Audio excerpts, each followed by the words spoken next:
करने का अवसर आप लोग प्राप्त कर रहे हैं।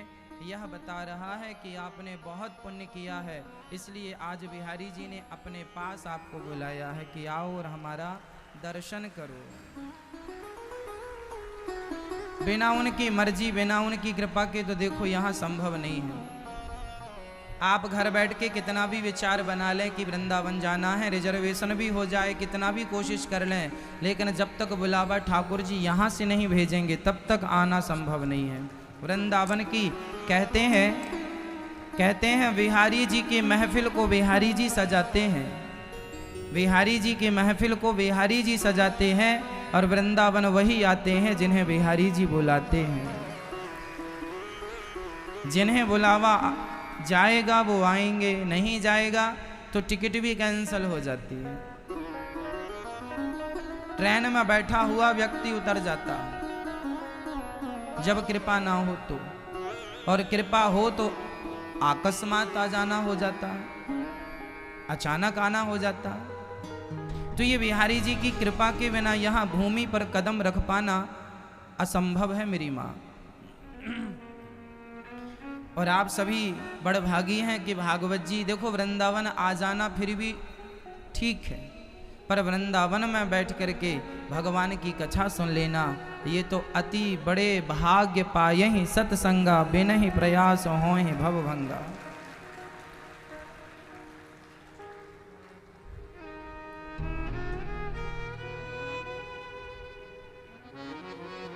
ये कथा जो है जीव मात्र को भव सागर से पार लगाने वाली है।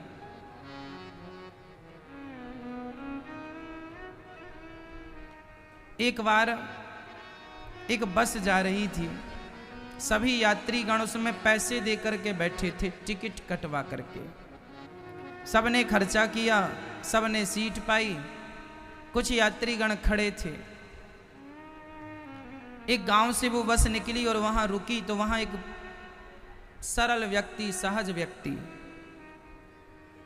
उसे लगा ये बस जा रही है, सब बैठे हैं, चलो मैं भी बैठ जाता हूं, मुझे भी तो जाना है। तो उसे कोई सीट वीट मिली नहीं, खड़े होने की जगह नहीं मिली, तो वो पीछे लटक गया। और जब वो पीछे लटका तो वो भी वहीं पहुंच गया जहां ये पैसे देने वाले पहुंचे थे। उसने पैसे भी नहीं दिए, पीछे कौन लटके से पैसे लेने आए।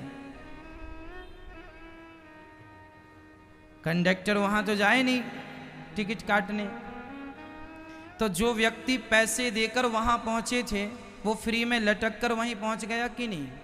बस उसी तरह जो साधु संत जप तप करके जहां पहुंचेंगे, आप और हम कथा में लटक लटक के वहीं पहुंच जाएंगे। अब देखो ना, किसी को कथा में बैठने की जगह मिल गई तो बैठ गए, कोई पीछे खड़ा है मतलब ये सब लटके हुए हैं।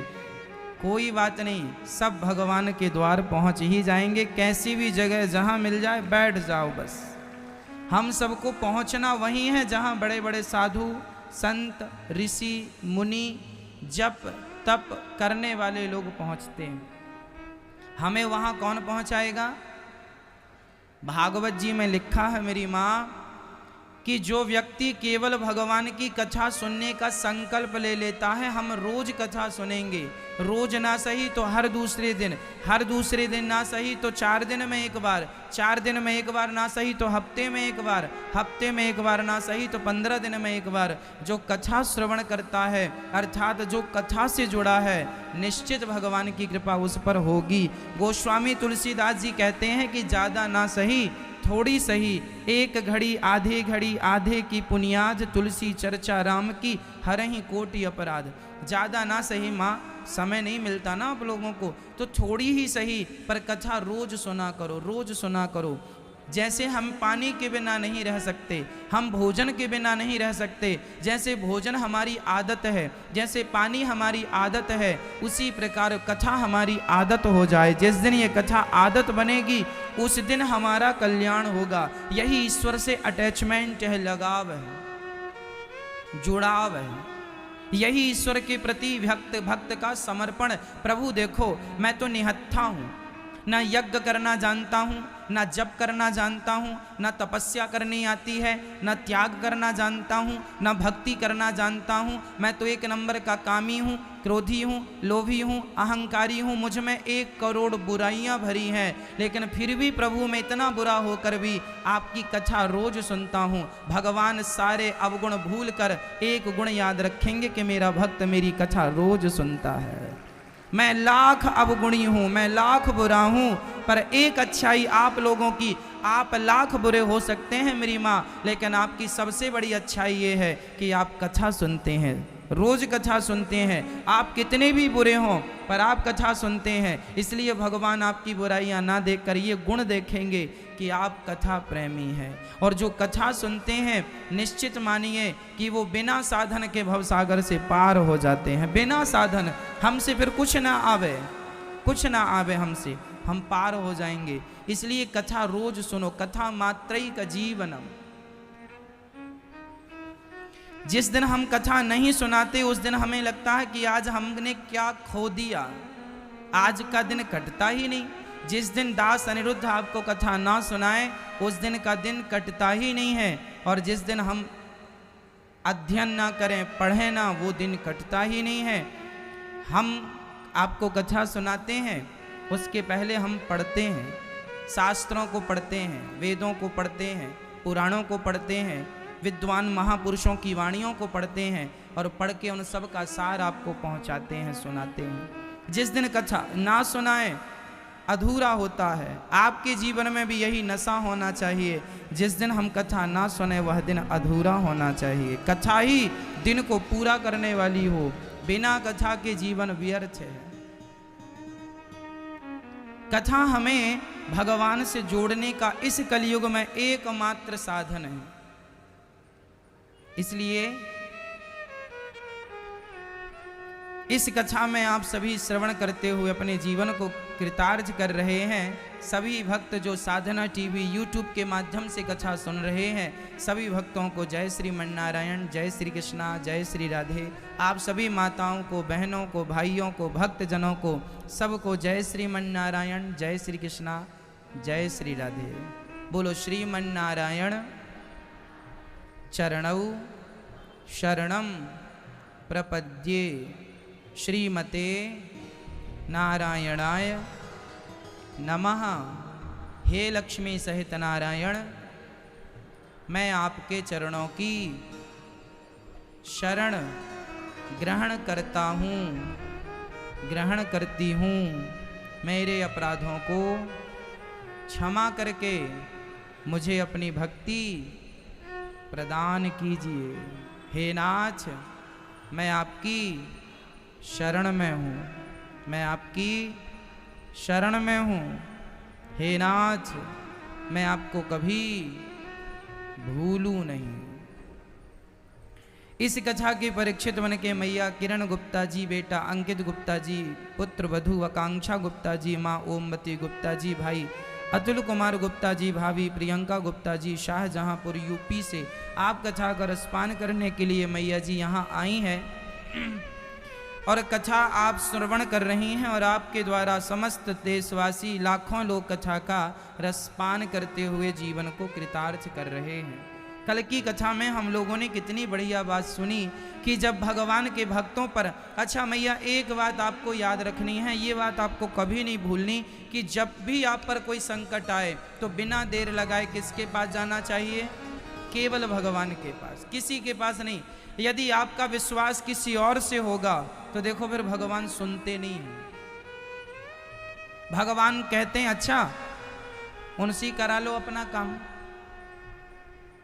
तुम्हारे तो वही सगे हैं, इसलिए तुम जमाने के पास ना जाना दौड़कर। तुम्हारे सगे दुनिया वाले नहीं, हम सब के सगे तो हमारे भगवान कृष्ण हैं। उनकी शरण में हम जाएं। और जब जब ब्रजवासियों पर कोई संकट मुसीबत आई तो मुसीबत आते ही वो किसकी तरफ भागे? इंद्र ने मूसलाधार पानी बरसाया जब उनकी पूजा बंद कराई गई। सारे ब्रजवासी दौड़कर भगवान कृष्ण की शरण में गए, पाहि माम, हे प्रभु रक्षा करो, रक्षा करो। भगवान बोले क्या हुआ? बोले ब्रजमंडल डूब जाएगा। इंद्र गुस्सा हो गए, पूजा नहीं हुई, खूब पानी बरस रहा है, हम सब मर जाएंगे। भगवान बोले चिंता ना करो, मेरी शरण में आए हो, जो मेरी शरण में आ जाता है मैं उसे यूं ही मरने नहीं देता। चिंता ना करो, रक्षा मैं करूँगा। सबके रक्षक भगवान। भगवान ने एक उंगली से गोवर्धन को उठा लिया। कछु माखन को बल बढ़ो, कछु गोपन करी सहाय। श्री राधा की कृपा भई, मैंने गिरवर लियो उठाए। ये जो गोवर्धन को उठाया है ना भगवान ने, ये किसके बल से उठाया है? राधा रानी के बल से। बिना राधा रानी के तो देखो यहां पत्ता भी नहीं हिलता। हाँ, बिना राधा रानी के यहां पत्ता नहीं हिलता। इसलिए वृंदावन में सरकार किसकी है? जमाने में किसी की भी सरकार हो, पर वृंदावन में तो किसकी है भाई? इसलिए यहां सिर्फ राधे राधे कहने से काम हो जाता है।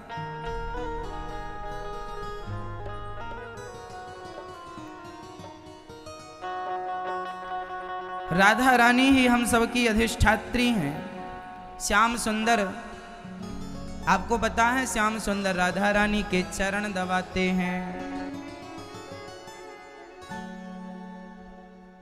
राधा रानी के बिना तो कुछ भी संभव नहीं है सरकार।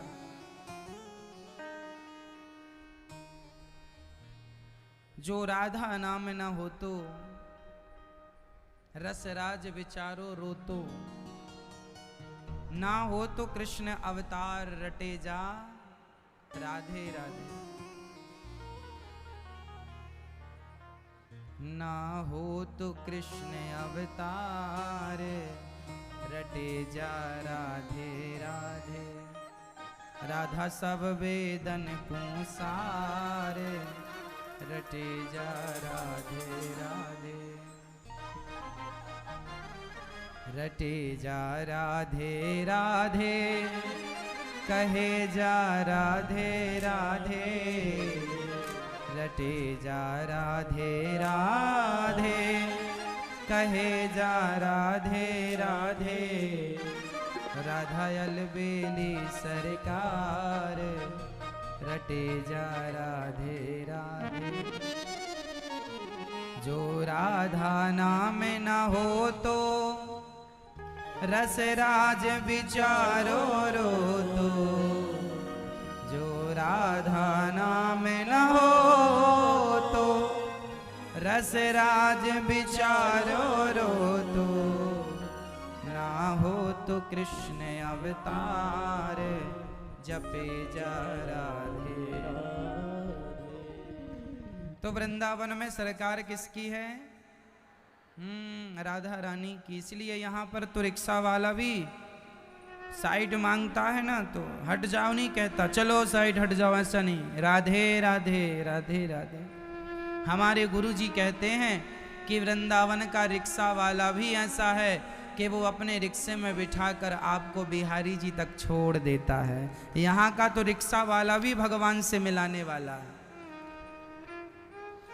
दुनिया का कोई रिक्शा वाला ऐसा नहीं है जो भगवान से मिला दे, लेकिन वृंदावन के रिक्शे वाले ऐसे हैं जो अपने रिक्शे में बिठा के आपको बिहारी जी तक पहुंचा देते हैं, भगवान तक पहुंचा देते हैं।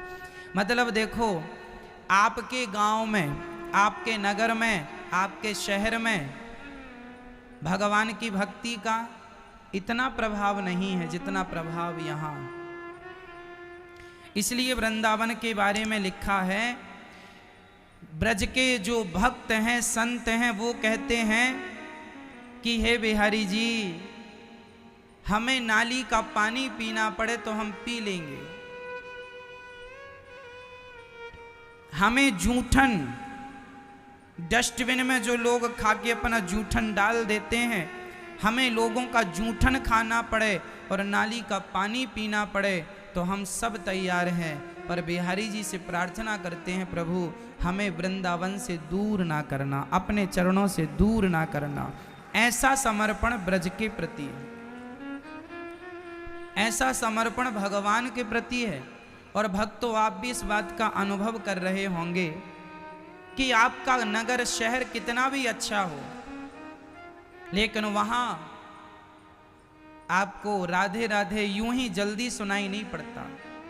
यहाँ तो ये है कि आपकी आंख खुलती है तो कहीं ना कहीं से आपके कानों में राधे कृष्ण का नाम सुनाई पड़ ही जाएगा। यहाँ ये आप कहीं भी रुकें, वृंदावन में आप कहीं भी रहो, आपके कानों में भगवान का नाम जाएगा। आप मत लीजिए ना कहीं से आएगा और आपके कानों तक जाएगा।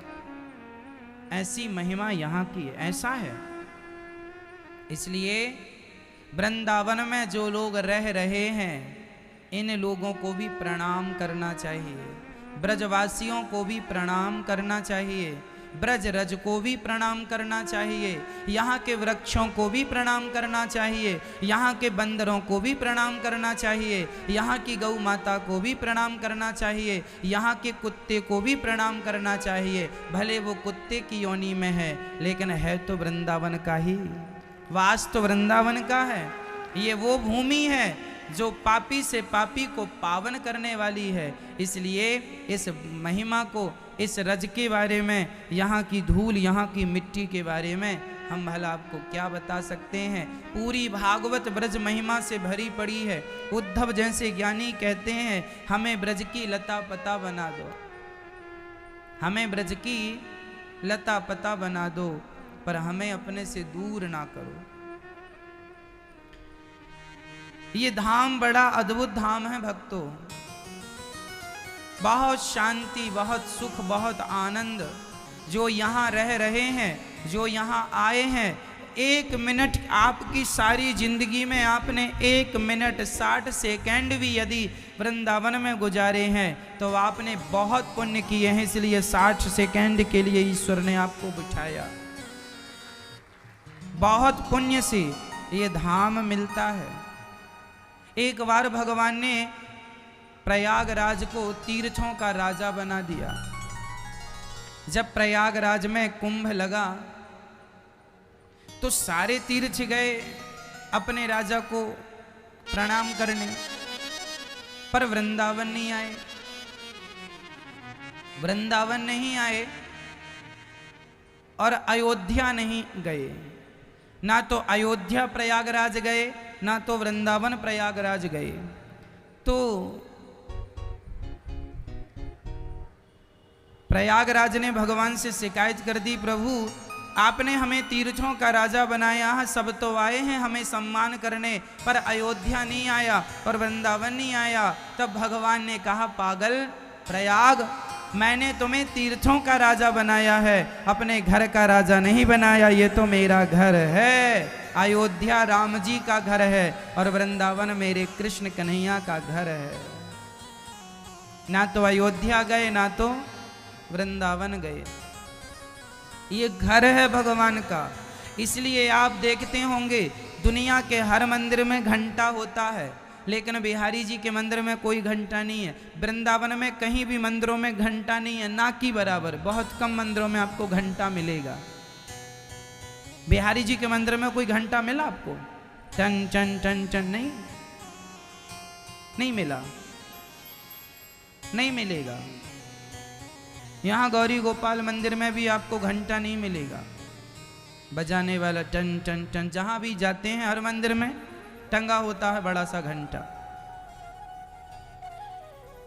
यहां नहीं होता। क्यों नहीं होता?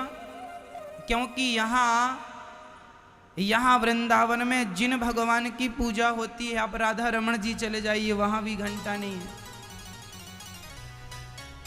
ये जो वृंदावन है ना मेरी माँ, जो बिहारी जी हैं, वो कौन से बिहारी जी हैं? बाल रूप है, छोटा रूप है।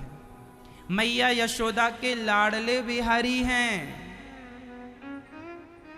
छोटे से कन्हैया हैं। तो भगवान का ये बाल रूप है यहाँ पर। इसलिए घंटा नहीं बांधते कि छोटा सा बच्चा बैठा है, घंटा बजेगा कहीं डर ना जाए, कहीं रोने ना लग जाए, इस भाव से यहाँ घंटा नहीं बांधते। भगवान सो रहे हैं, किसी ने टन कर दिया नींद। छोटे से बच्चे के सामने ज़्यादा शोर करेंगे, जाग जाएगा। तो यहाँ वृंदावन में भगवान बाल रूप में है। भगवान यहाँ किस रूप में है मेरी माँ? छोटे रूप में, छोटो सो कन्हैया। माँ यशोदा के लाडले, गोपियों का लाडला प्यारा, ब्रजवासियों का प्यारा, वो छोटा सा कृष्ण कन्हैया, इसलिए वो डिस्टर्ब ना हो, इसलिए घंटा नहीं बांधते।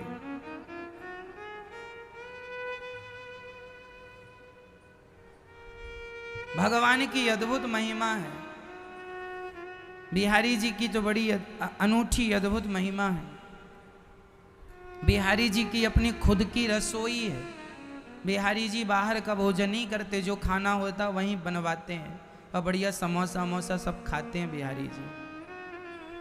खुद की रसोई का हजारों साल से वो चूल्हा आज भी जल रहा बिहारी जी की रसोई का। ऐसी राधा रमण जी का है, पुरानी रसोई है, पुरानी भगवान की रसोई जब बनी थी तब पहली बार, तब की चूल्हे की आग अभी तक उसमें है, बुझी नहीं है, उसी में रोज बनता है। और थोड़ा मोड़ा तो बनता नहीं, बहुत सारा बनता है भगवान जी के लिए। तो ये भगवान भक्तों के तो हैं, भगवान भक्तों से अत्यधिक प्रेम करते हैं।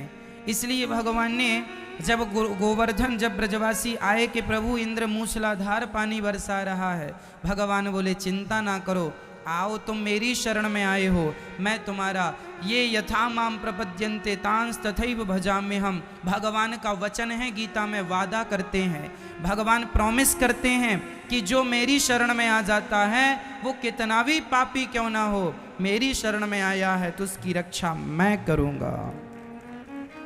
भूल जाऊंगा मैं कि उसने कोई पाप किए हैं, कितना भी बड़ा कोई अपराधी क्यों ना हो, पर भगवान उसकी, यदि मैं अपराधी हूं और यदि मैं भगवान की शरण में चला जाऊं तो भगवान मुझे माफ कर देते हैं। शरण पड़े कि भगवान, रामचरितमानस में लिखा है सुंदर कांड में, सन्मुख हो ही जीव मोहि जवही, जन्म कोटि अघनासहि तबही। जो मेरे सन्मुख होता है, जो मेरे सामने आ जाता है, मैं उसके अपराधों को भूल जाता हूँ, याद ही नहीं रखता कि कोई अपराध किया है। इसलिए कहता हूँ मेरी माँ, बिल्कुल सहज होकर, बिल्कुल सरल होकर वृंदावन आए हो ना, तो बिहारी जी का दर्शन प्यार से करना, दोनों हाथ उठा के कहना कि हे नाथ, जैसे एक अपराधी जब सरेंडर करता है पुलिस को ना तो दोनों हाथ उठा देता है, ऐसे बिहारी जी के चरणों में जाना, श्री राधा रमण जी के चरणों में जाना और दोनों हाथ उठाकर कहना, सरकार आज मैं अपने आप को समर्पित करने आया हूँ आपके चरणों में, अब मेरी जिंदगी आपके हाथ है, मेरा जीवन आपके हाथ है। हाँ मैया, हो गई फोन में बात? अच्छा, पंचायत मस्त चल रही है, अभी ध्यान नहीं है। हाँ नहीं कर लो।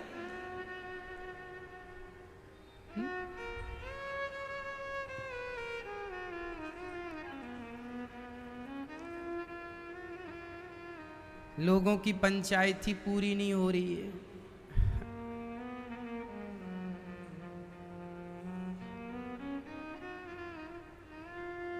भगवान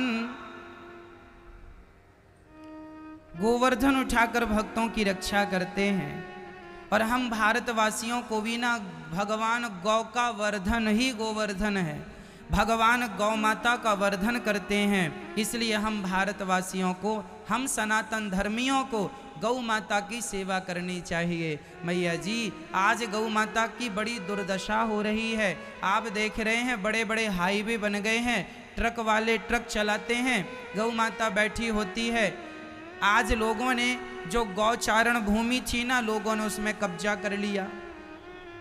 आज गायों के चरने की भूमि नहीं रह गई, तो गाय सड़क पे जाने लगी, उसको बैठने की जगह नहीं रह गई। कुछ लोग गाय पालते भी हैं तो दूध पीते हैं और बाकी गाय छोड़ देते हैं, गाय सड़क में जाकर बैठती है। ट्रक वाले गाय के ऊपर ट्रक चढ़ा के निकल जाते हैं, कहीं हाथ पांव टूट गए, कहीं मर गई। तो आज गाय की दुर्दशा है। कुत्ते बड़े महंगे महंगे बेडों में सो रहे हैं और गाय फुटपाथ पर घूम रही है। यही तो कलयुग है ना भक्तों। जिसे फुटपाथ पर रहना चाहिए था कुत्ते को, वो तो महलों में घुस गए, और जिन्हें गायों को महलों में रहना चाहिए था आज वो फुटपाथ पर रह रही है। पहले गाय के लिए लोग बड़ी अच्छी व्यवस्था करते थे, आज लोग गायों के लिए बिल्कुल चिंतित नहीं है। याद रखिएगा, गौ माता नहीं होगी तो सनातन संस्कृति भी नहीं होगी। गाय के चारों चरण में 4 तीर्थ का वास है। गाय के रोम रोम में बहुत सारे देवी देवताओं का वास है। गाय कौन है? भगवान से पूछा गया। गाय, भगवान कृष्ण से किसी ने कहा ये गाय कौन है? तब भगवान कृष्ण ने कहा गाय तो मेरा भगवान है, भगवान की भी भगवान गौ माता है। ऐसा लिखा मैंने पाया है पुराणों में। तो मेरी माँ, भगवान गौ सेवा करते हैं, इसलिए हमें भी गौ माता का दूध पीना चाहिए। पर आप लोग दूध नहीं पीते, पेप्सी कोका कोला पीते हैं। विदेशी प्रोडक्ट आप लोग बहुत यूज करते हैं। भारत की आज आर्थिक स्थिति कमजोर हुई, इसमें भारतवासी ही जिम्मेदार हैं। क्यों जिम्मेदार हो मेरी माँ? आप लोग ना सोचती बिल्कुल नहीं हो, विचार बिल्कुल नहीं। आज भारतवासी बिल्कुल विचार नहीं करता। कोई भी काम करने में आप बिना विचार के करते हैं। और हमारे यहाँ कहा है बिना विचारे जो करें सो पाछे पछताएं, काम बिगाड़ें आपनो जग में होत हंसाएं। बिना विचारे हमें कोई काम नहीं करना चाहिए। पेप्सी कोका कोला ये विदेशी कंपनियां हैं। आप पेप्सी कोका कोला पीते हैं तो पेप्सी कोका कोला के बहाने पैसा विदेश, भारत का पैसा भारत के बाहर चला गया। इससे अच्छा था कि आपने हजारों, भारत में हजारों करोड़ रुपए भारत के बाहर चला जाता है केवल पेप्सी कोका कोला के नाम से। भारत में पेप्सी कोका कोला खूब बिकती है क्योंकि भारत में बिना विचारे लोग बहुत हैं, इसलिए भारत में बेचारे बहुत। बेचारा, बेचारे, ये बेचारे कौन है? बिना विचारे काम करने वाले को बेचारा कहते। बेचारा, बेचारा, बिना विचार के किए हुए काम को क्या कहते हैं? बेचारा। आप कहते नहीं बड़ा बेचारा, क्या हो गया उसके साथ? ये कौन लोग हैं? बिना विचारे लोग ही बिना विचार के काम करते हैं। यदि मैंने 20 रुपए की पेप्सी खरीदी, पेप्सी बनाने में ओनली 50 पैसा लगता है एक बोतल तैयार। 50 पैसे से एक बोतल तैयार होती है। ट्रांसपोर्ट भी यदि 50 पैसा लगा, 1 रुपया लगा, माना कि पेप्सी की बोतल सब मिला के चलो 3 रुपए खर्च हुआ, तो फिर भी 17 रुपए तो विदेश चले गए कि नहीं? 17। आपने 20 रुपए की बोतल खरीदी, 3 रुपए उसका खर्चा मान लिया, 17 रुपए किसके हाथ में गए? विदेशी। चाहे वो कंपनी, माना कि पेप्सी किसी भी देश का मैं नाम क्यों लूं, किसी भी देश की कंपनी है, उस देश में चले गए। हम अपना पैसा क्यों किसी देश को दें पेप्सी कोका कोला के नाम से? और क्या मिलता है मेरी माँ पेप्सी पीने से? कहो अपने बच्चों को बेटा ज़्यादा होशियार ना बना करो, पेप्सी कोका कोला ये टॉयलेट साफ करने का साधन है। विदेश में लोग टॉयलेट साफ करते हैं इससे, और तुम इसे पिए जा रहे हो। हार्पिक से टॉयलेट साफ करते हैं ना, आप कोका कोला से भी करना वैसी साफ होती है। ये टॉयलेट साफ करने वाली चीज है, तुम पिए जा रहे हो। बेचारे, बिना बेचारे हैं, बेचारे पिए जा रहे हैं। टॉयलेट साफ करने की चीज पिए जा रहे हैं बेचारे। हम तो कभी नहीं पीते, हम कभी नहीं पीते पेप्सी कोका कोला, और जो पीते हैं हम उन्हें बेचारा कहते। बेचारे।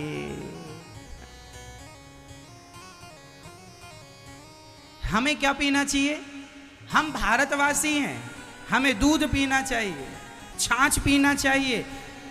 भारत का कोई भी डॉक्टर यदि कह दे कि पेप्सी पीने से फायदा होता है बॉडी को, मैं जीवन भर आपकी सेवा कर लूंगा। जिसे सामान्य भाषा में कहते हैं मैं जीवन भर आपकी गुलामी करूंगा। 1 रुपए का भी पेप्सी पीने से आपकी बॉडी को फायदा है तो मुझे बता दो। भारत का एक भी डॉक्टर कह दे कि पेप्सी और कोका कोला पीने से आपको एक भी फायदा है कोई फायदा? शरीर में कोई फायदा होता, कोई एनर्जी मिलती? समझ लेना मलेरिया हो गया है। जब गुरुजनों की बातें बुरी लग जाएं और बुरे लोगों की बातें अच्छी लग जाएं, समझ लेना भयंकर बीमारी आपके शरीर में है और वो बीमारी अब आपको ले डूबेगी। आज भारत की बीमारी क्या है? बीमारी यही है कि आपको अच्छी बातें तो अच्छी नहीं लगती, पर बुरी बातें बहुत अच्छी लग जाती हैं, है ना मैया? बेचारे भारतवासी।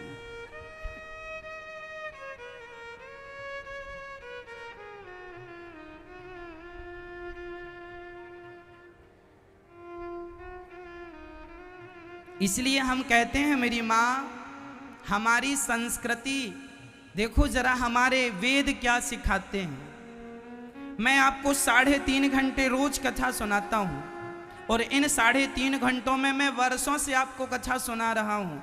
बताइए मैं रोज आपको क्या सुनाता हूँ? माना कि मैं वही बातें रोज रोज दोहराता हूँ, लेकिन वही बातें भले रोज रोज दोहराऊं, पर वही बात आपके और हम सब के लिए अच्छी है, वही हम सब का कल्याण करेगी। इसलिए दोहराता हूं कि आज ना समझोगे कल समझोगे, कल नहीं तो परसों, परसों नहीं तो नरसों, समझोगे जरूर। जिस दिन मेरी बातें समझ गए उसी दिन आपका कल्याण हो जाएगा। हम क्या कहते हैं?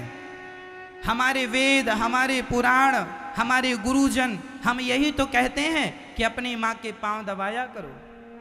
हम यही तो कहते हैं अपनी माँ को भगवान माना करो। हम यही तो कहते हैं कि पेप्सी कोका कोला ना पिया करो, दूध पिया करो। तो क्या ये सब बातें बुरी हैं? क्या हम कुछ बुरा कह रहे हैं आपसे? इसलिए अच्छी बातों को अपनाना चाहिए और बुरे लोगों से जरा दूरी बना के रखना चाहिए। कुसंग से बचो, सत्संग से जुड़ो। भगवान श्री कृष्ण ने आज गोवर्धन को स्थापित किया। नंद बाबा को वरुण देवता चुरा कर ले गए। भगवान वरुण लोक गए, नंद बाबा को लेकर आए और ब्रजवासियों को बैकुंठ का दर्शन कराया। बैकुंठ से अच्छा क्या है मेरी माँ? वृंदावन।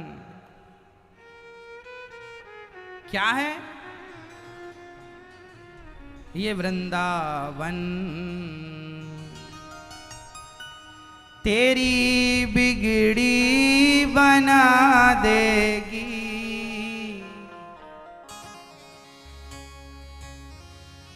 कौन?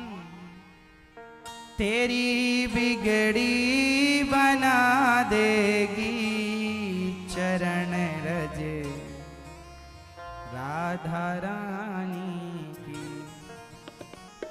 जब ब्रजवासी बैकुंठ गए और वहां से लौट कर आए तो ब्रजवासियों ने कहा, लाला हमें बैकुंठ नहीं, तेरे बैकुंठ के बारे में सुना था, इच्छा हुई देखने की, पर जब से बैकुंठ में आए हैं मन ही नहीं लग रहा है। तेरे वृंदावन में जितना सुख है ना कन्हैया, ये सुख तो बैकुंठ में भी नहीं है। वृंदावन से अच्छा तो मेरी माँ बैकुंठ भी नहीं है। अच्छा वृंदावन में क्या है? वृंदावन में चरणों की रज है। किसके चरणों की? राधा रानी के चरणों की रज है, श्याम सुंदर के चरणों की रज है। यदि जीवन में बदलाव चाहते हो तो राधा रानी के चरणों का आश्रय लो और चरणों की रज का आश्रय लो। वृंदावन में पता है भक्त लोग तिलक लगाते हैं, ब्रज रज का तिलक लगाते हैं। हाँ, ये तिलक बड़ा मायने रखता है जीवन में। आज भगवान वृंदावन ब्रजवासी आए, आज भगवान को मन हुआ कि चलो गोपियों को हम याद कर लें। यमुना के पुलिन तट पर श्याम सुंदर खड़े हैं मैया, और खड़े होके अपने अधरों पर आज बांसुरी रख करके बजा रहे हैं। हाँ, खूब बढ़िया बांसुरी बजाते हैं भगवान। कौन सी रात थी? शरद पूर्णिमा, भगवान पिता रात्रि। शरद पूर्णिमा की रात्रि, भगवान पिता रात्रि शरदोत फुल्य मल्लिका। आज भगवान ही चांद बन गए, खुद प्रकाश बन गए, खुद हवा बन गए और खुद बढ़िया रास रचाने का विचार कर रहे हैं। आज भगवान गोपियों के संग रास रचाएंगे। ये रास क्या है? अच्छा मैं ये बताओ, रास का मतलब क्या है? रास शब्द का अर्थ क्या है? रास, रसो वैसा। रस किसका नाम है? रस किसे कहते हैं? भगवान का ही एक नाम रस है। भगवान कृष्ण का एक नाम क्या है? रस। जितने भी दुनिया में रस होते हैं वो रस कौन है? स्वयं भगवान ही रस है। सभी रसों के समूह का नाम रास है। सभी रसों को मिलाने से क्या होता है? रास। तो गोपियों को भगवान ने बुलाया जब रास रचाने के लिए, तो रास का अर्थ केवल नाचना गाना नहीं है। अच्छा, आप लोगों से हम कहते हैं भगवान ने रास रचाया, तो आप लोग रास का अर्थ गलत मान लेते हैं। कई लोग कहते हैं महाराज जी भगवान ने तो बड़ा गलत किया। हमने कहा बताओ क्या गलत किया? अरे भगवान ने रास रचाया, भगवान ने रास रचाया। हमने कहा पढ़े लिखे हो कि अंगूठा छाप हो? हाँ हाँ महाराज जी पढ़े लिखे हैं। हमने कहा पढ़े लिखे हो तो फिर भागवत जी पढ़ो। जब तुम्हें जानकारी नहीं है जिस सब्जेक्ट की, तो सब्जेक्ट में टीका टिप्पणी करने से क्या होगा? यदि आपको रास का नॉलेज चाहिए तो भागवत जी का 10वें स्कंद का 29, 30, 31, 32, 33 ये अध्याय उठा के देख लो, है ना। जब आप अध्याय उठाकर देखेंगे 10वें स्कंद का 30वां अध्याय देखेंगे, 31वां अध्याय देखेंगे और 32वां अध्याय देखेंगे, आपको पता चल जाएगा रास का अर्थ क्या होता है। रास का अर्थ होता है गोपियों को भगवान ने सब प्रकार से सुख दिया। उस समय गोपियां कौन है? भक्त। और भगवान कौन? कृष्ण भगवान है। तो भक्त और भगवान के मिलन का नाम रास है। जैसे यहां आप और हम बैठे हैं तो कोई बोलेगा यहां क्या चल रहा है, तो कौन क्या कहेगा? क्या चल रहा? बताओ ये क्या चल रहा है? बताओ ये क्या चल रहा? बाहर से देखने वाला कहेगा भाई वहां तो सत्संग चल रहा है। इस पूरे कार्यक्रम को क्या नाम दिया जाएगा? क्या नाम दिया जाएगा? सत्संग चल रहा है। अच्छा, लोग कहेंगे सत्संग में बहुत श्रद्धालु भक्त थे।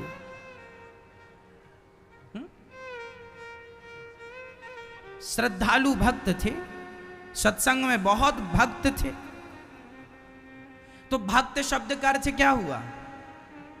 अब यहां क्या यह कहने की जरूरत है कि उन भक्तों में स्त्रियां भी थीं, उन भक्तों में पुरुष भी थे?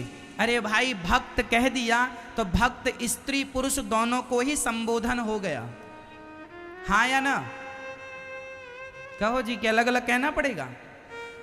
इस कक्षा में बहुत भक्त बैठे हैं, बैठे हैं। अरे बैठे हैं तो पुरलिंग हो गया, बैठी है ये स्त्रीलिंग हुआ, पर यहां स्त्रीलिंग तो संबोधन हुआ नहीं, तो क्या यहां स्त्रियां नहीं है? भाई आप यही तो कहेंगे सत्संग में बहुत भक्त थे, है ना?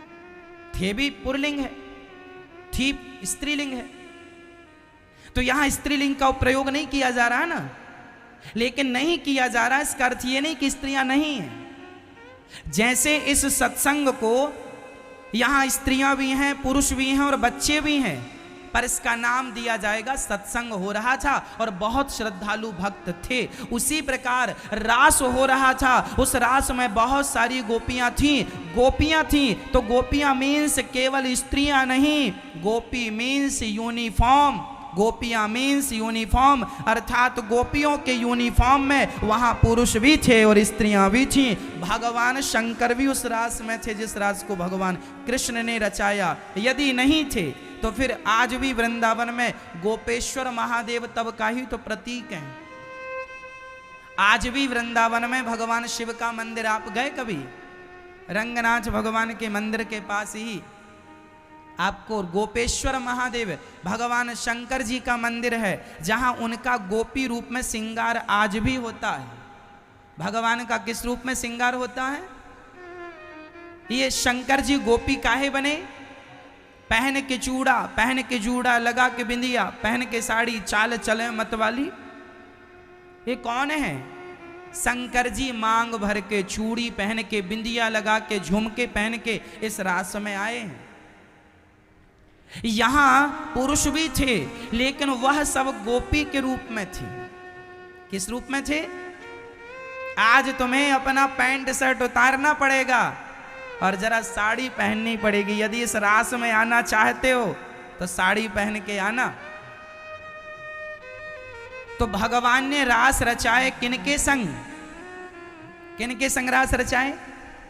गोपियों के संग। गोपी मतलब केवल स्त्री नहीं, गोपी मतलब स्त्री और पुरुष दोनों।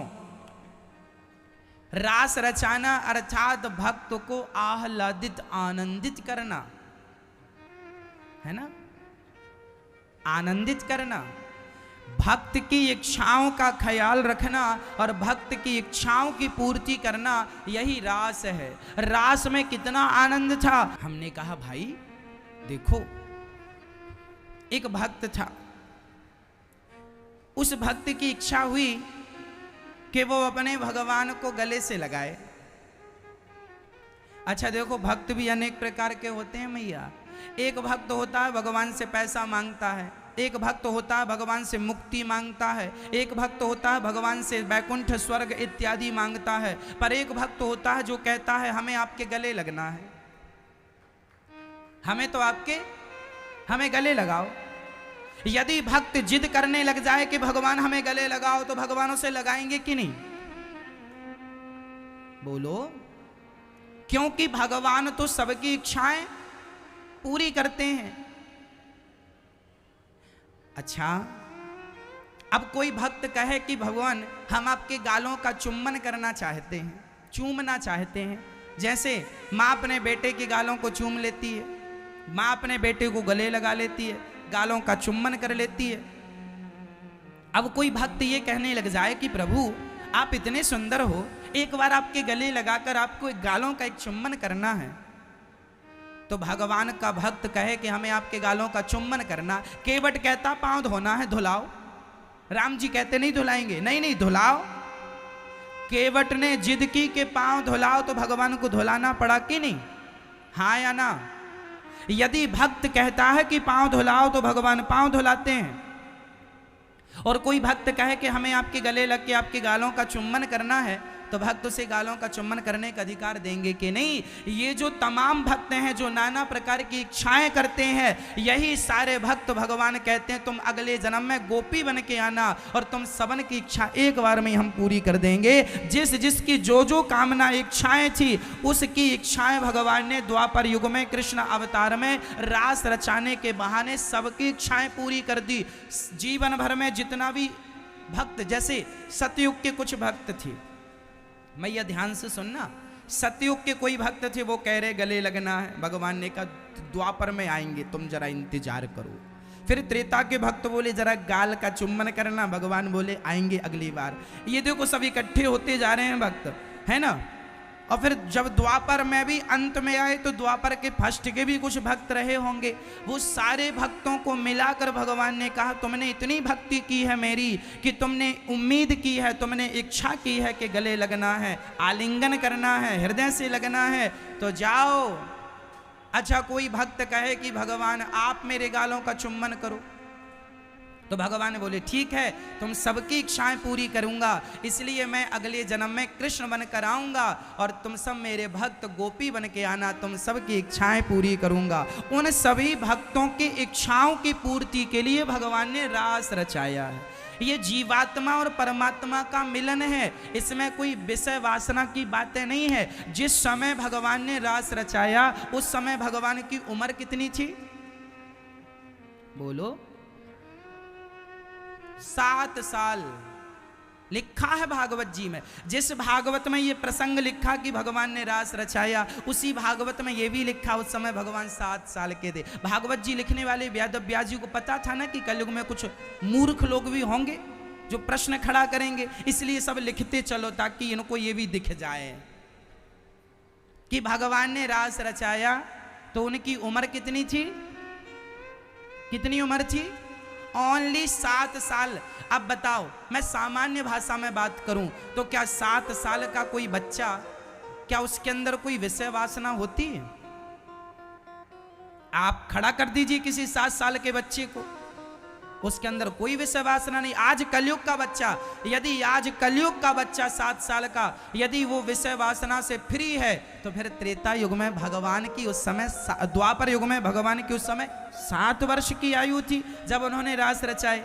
तो कोई ये कहे कि भगवान ने रास रचाए, तो जरा उन लोगों को आप समझाया। हम आपको इसलिए समझा रहे हैं ताकि आपसे कोई सवाल करे तो आप भी समझाओ कि भगवान ने रास तो रचाया, पर तुम ये नहीं जानती हो रास का अर्थ क्या होता है।